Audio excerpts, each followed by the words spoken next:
You know, this medicine for the mind is a ministry of the Haven. It is a ministry that explains how important recovery is and how to build it the God's way. You can recover completely and live a substance free life if you do it God's way. Now, I do know that there are several individuals that would suggest that it's uh, another way other than God's way. I believe it. I believe it. I believe you can. I don't. I believe you can do it, but I don't know how to teach anything other than God's way. I know for the last 30 years that I have been uh, dealing with this, and we're really about 27 years to be correct. 27, over 25 to 20, 30 years. I found a lot of individuals that have had great success in recovery, and the only way that I know that they had success was it was God. It was God, and doing it God's way. And that's the way we're talking about today. And one of the ways you're going to have to do recovery is you can't do recovery alone. One of the keys to a successful let me say this, the most important key, let's put it like that, the most important key, the foundation of recovery is found in relationships.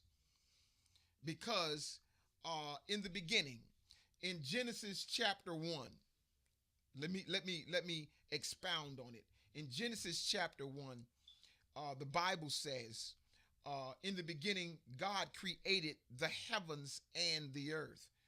There's a relationship. There's a relationship that in order for the heavens and the earth to be created, there had to be a relationship between heaven and earth and God. For God created heaven and earth. Relationship. In verse 2, it says this: the earth was without form and void, darkness was upon the face of the deep, and the Spirit of God moved upon the face of the waters. There we go again. The Spirit of God having a relationship with everything that is dark, with the earth, with everything. That before you're going to produce anything, there was a relationship. Then also in verse 3, it says this. And God said, "Let there be light," and there was light. If God's word did not speak over the beginning, it would not have created the beginning. It wouldn't have created light. It requires a relationship with God. I know that it's impossible to have a successful longevity. This is my conviction. It is impossible, my conviction, to have a long, successful, creative recovery without God. I just want to let you know. And so, if you're watching this tonight and you've never accepted Jesus as your Savior and Lord, you might want to think about that. You might want to think about it tonight. Before you get through this, you might want to think about it, because the power to live free from substance abuse is totally connected to being a Christian that I know of. Just let's say it that way.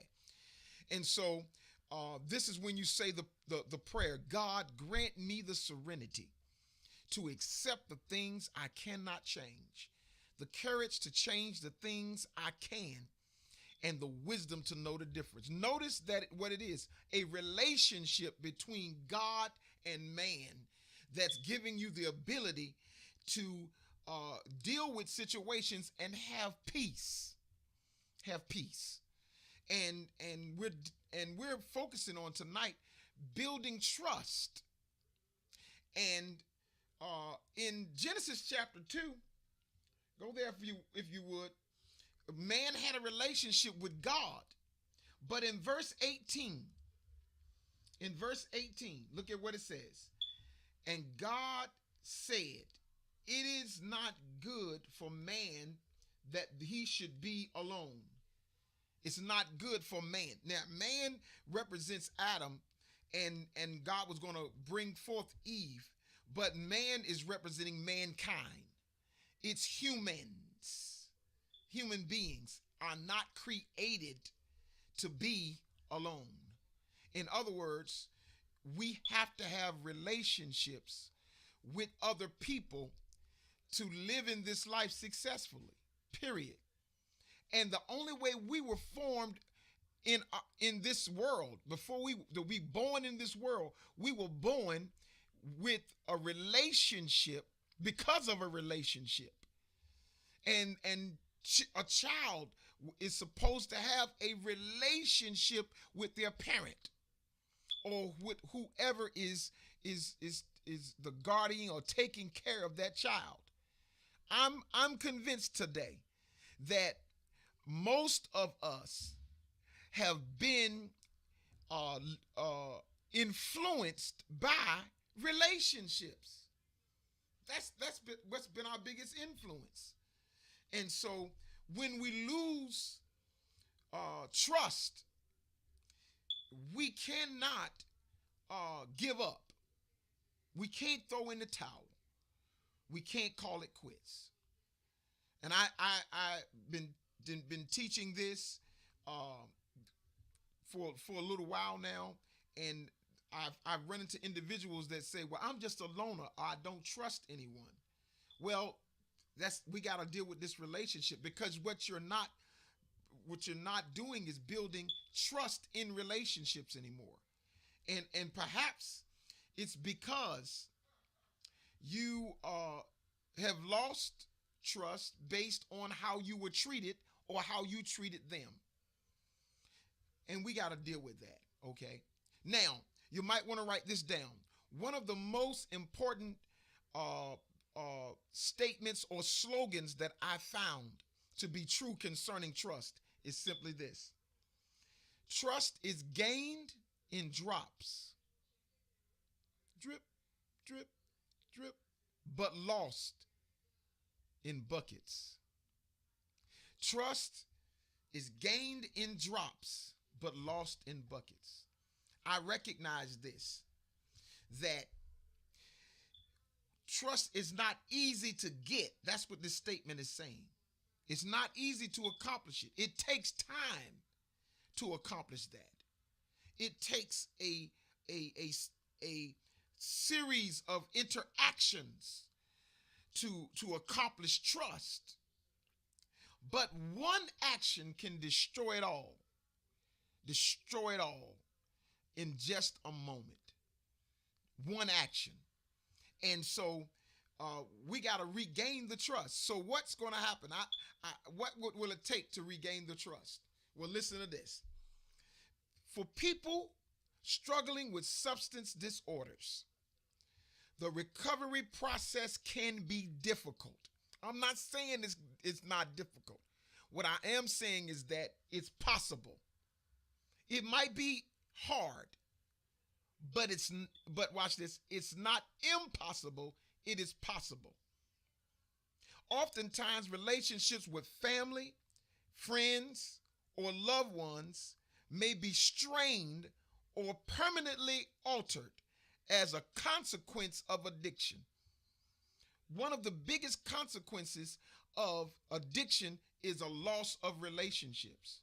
I asked a question recently. How has addiction affected you? And I received a series of answers. But one of the most important answers, or one that devastated me, that left me like shaking, was this. A young lady said, I lost a lot of my relationships. Man, that really disturbed me. And another person said, it stole me. Addiction took me from me. I saw myself doing things that I didn't think I would ever do. And I was like, wow. Another person said, I lost my children because of addiction. I chose the drug over my family. Listen, I'm telling you, relationships are important. And we know that in many instances, addiction recovery requires individuals to rebuild trust with people that they once had friendships or even intimate relationships with. Yes, they had to rebuild that trust. Rebuilding trust is very much a part of the recovery process, especially if persons with substance use disorders violated another person's trust at some point in the past. Individuals might feel undeserving of the trust and support that they once received from their loved ones. The work needed to repair relationships in recovery can introduce many feelings, including, hear this, including some of it stress and some of it anxiety.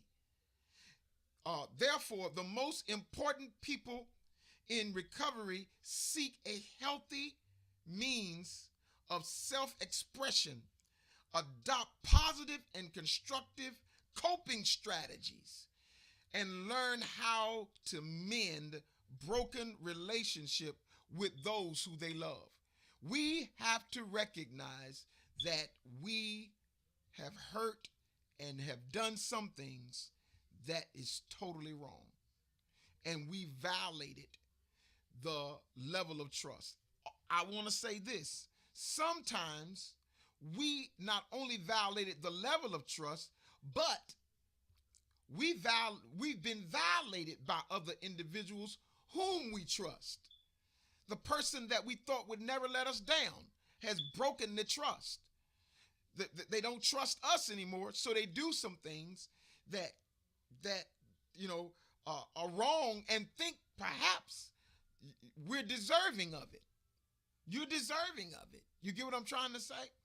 So I want to say this. There are four different relationships that we the most important that you might want to consider. First of all, you got to develop the relationship with yourself. When that person said to me that the drug had stolen them from them, they stole who they were.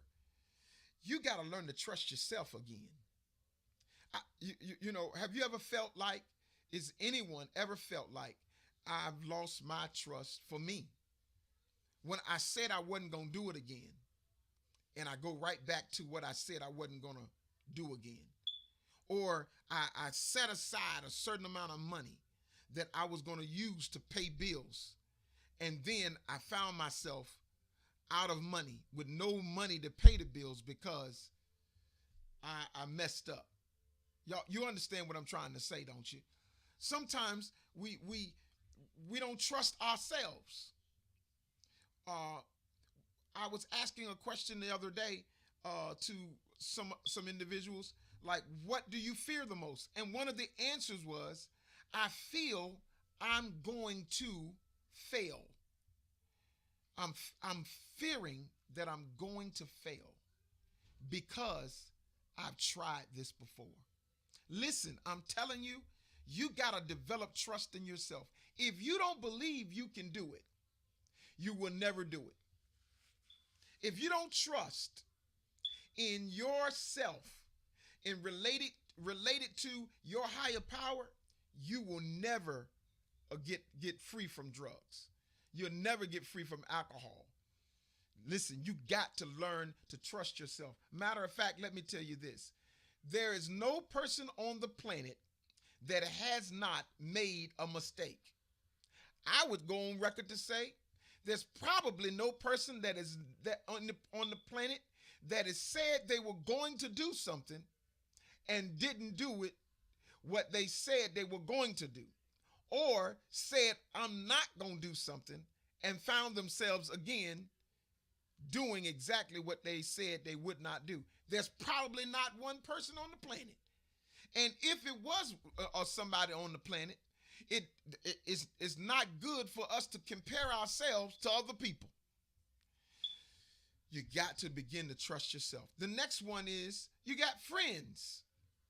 You see, I don't think any person in recovery or used substances started the first substance use by themselves. I believe it was the relationship. So it's your friendships are important because they influence you to use, and then also friendships can influence you not to use. Matter of fact, when we have violated a friendship, sometimes there were friends that were not using, but we used our friendship to use. Yes. So we violate the friends that we have. And then we get used to being around people that are shisty because they're using as well. Listen to this. Relationships with family. You know, you can always call on mama. Mama, you're supposed to. You're supposed to be every time you can call on mama. And you know mama, you done told her lie after lie that you needed this money because you had a bill you forgot to pay. And you went off and got the change that mama reached in her bra and gave you. Bam.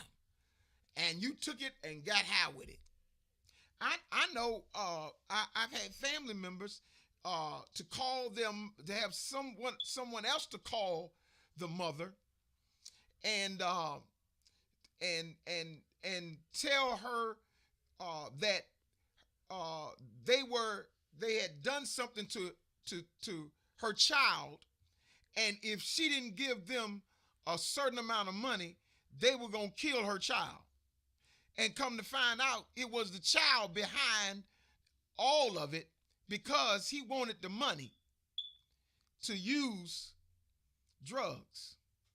I'm telling you, this thing is real. And then the relationship with your spouse.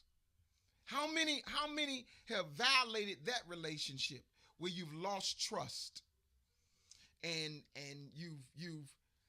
you've said to your spouse, I'm not going to do this again, and you found yourself out in the street doing what you said. You found yourself in the bar drinking something you said you would never drink again. Listen, I'm here to tell you, we can show you how to rebuild the trust. First thing you got to do to rebuild trust, with your phone.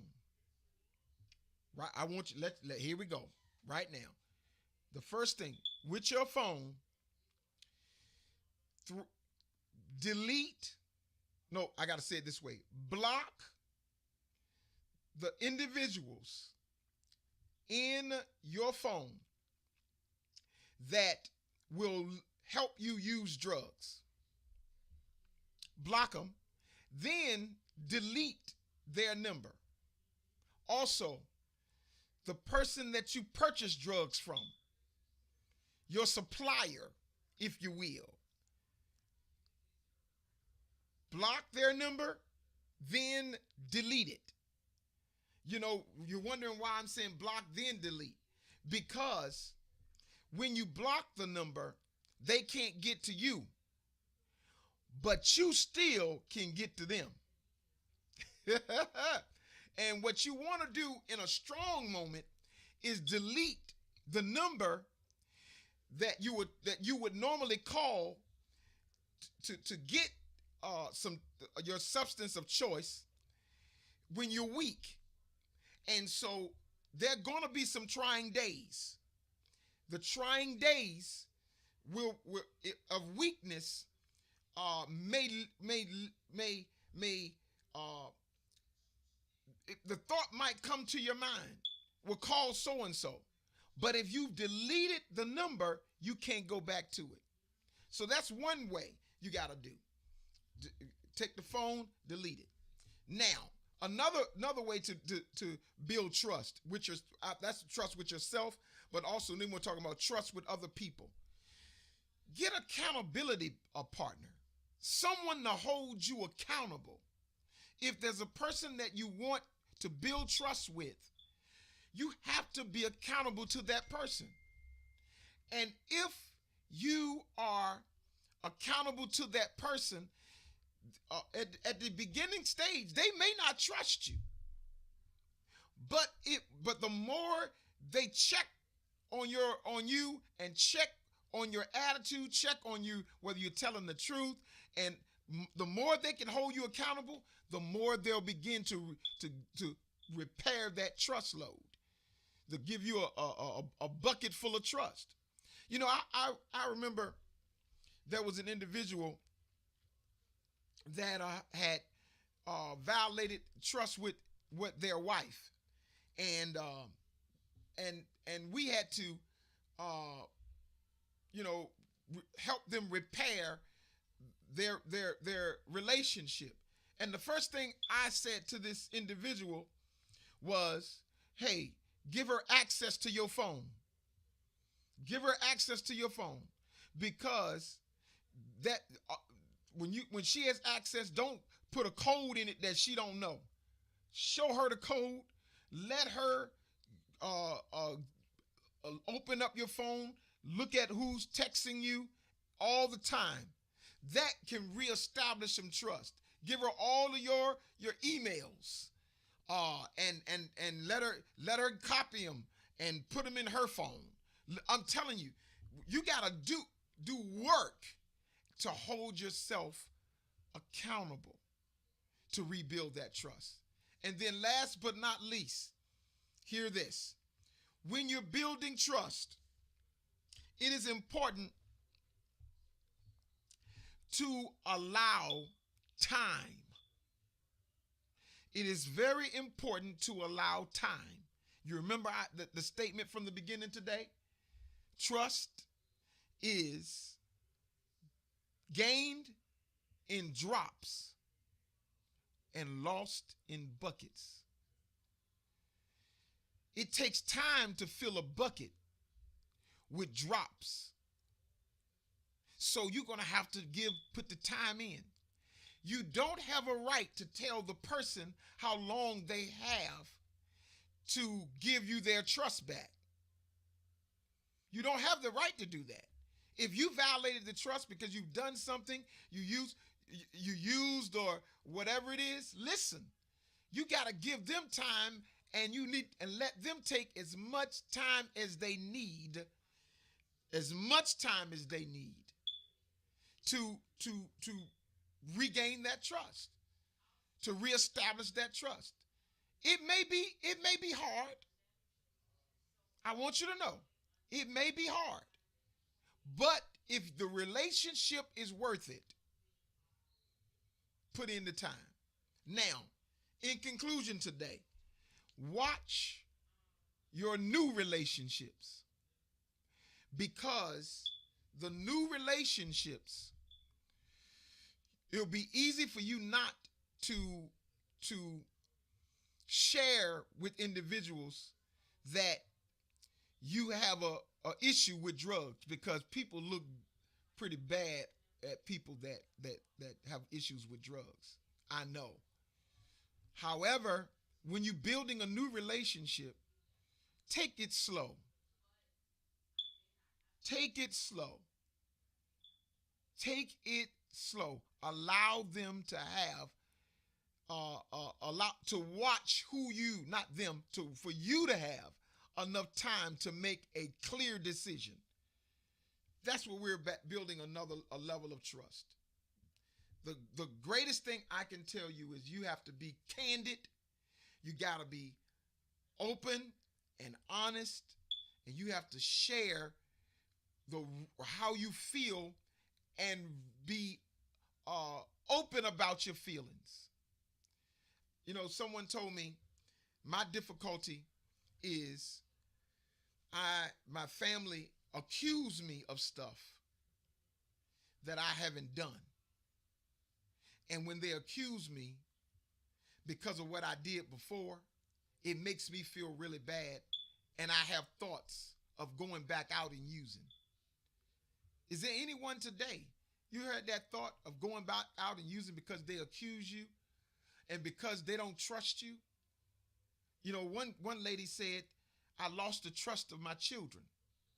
I have some children that I have a great relationship with. And then I have some other children that I don't even talk to anymore because they don't trust me. Hey, it's not over. You can do this. Wait it out. That's the key. Wait it out and trust God to work it out. Well, tonight, I'm glad she's tuned in. I hope this has been a great word for you. I hope it releases in you peace, that the relationships can be reestablished. You get what I'm trying to say? You get it? You get it? You get it?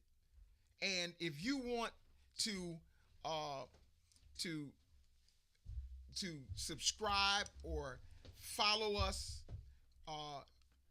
on the screen right now, it's going to tell you exactly how to get in contact with us. Medicine for the Mind 919@gmail.com. And I'm starting a group. We're putting together a group. I want a lot of group of people to come together so that we can have a face-to-face Zoom encounter, have a Zoom meeting. It's called Medicine for the Mind. And doing it God's way. Well, tonight